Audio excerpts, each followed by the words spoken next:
would they be made perfect. Do you get who you are this morning, Calvary Temple?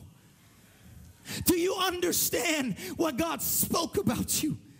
He's saying this morning that the heroes of faith, that if you could just hang out with them, they'd mess you up. Those heroes of faith, they were the first part of the story, and I'm the last. They were the beginning of the race, and I'm the finish. They had the first part of the baton, and they're handing me the second. I am the finish to what they started. The first part of the word was written, and it was powerful, but God's writing the last through me. I am a part of the story.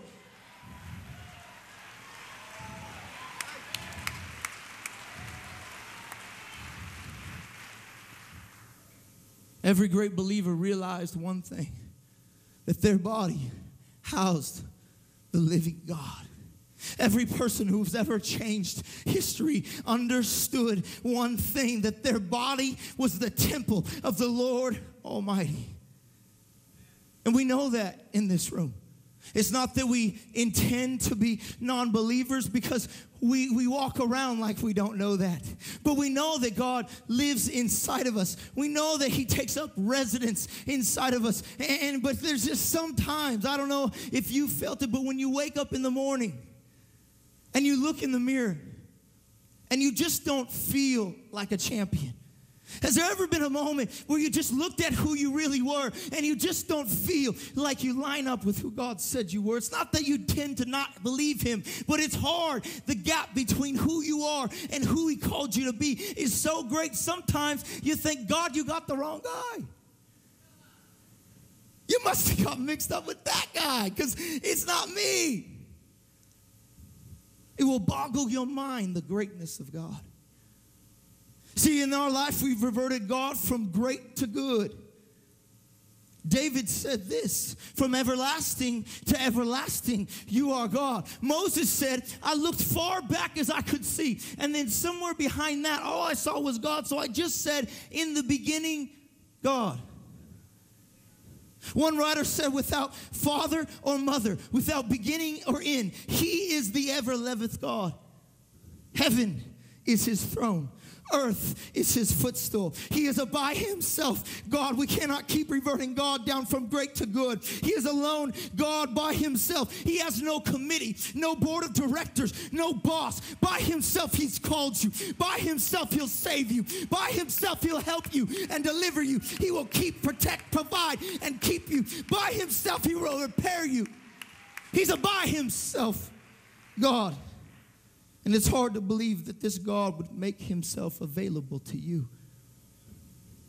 You see, in the Old Testament, the Spirit of God fell upon certain people to do great things. It came upon Elijah when he stepped on the mountain of Carmel and called out the prophets of Baal, and fire came down from heaven. See, it came upon David, who was just a shepherd boy, and he chose 5 small stones from a brook, and with those 5 small stones defeated someone that not even the whole Israelite army could defeat. God came upon certain men and women to do amazing things. He came upon priests, prophets, judges. But see, now God's purpose is not to come upon you. God's purpose is to dwell in you. Think about it. See, but the majority of us don't really believe this, because if we did, defeat would not be part of our vocabulary. The majority really don't catch that God dwells inside of me.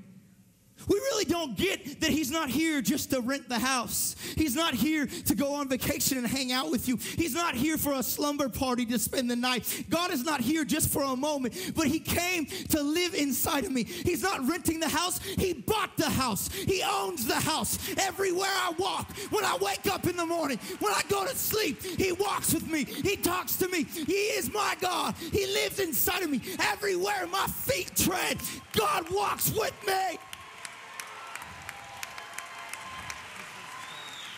Do you know who you are? You are the end to the story. You see, we got to begin to line up with who's on the inside of us.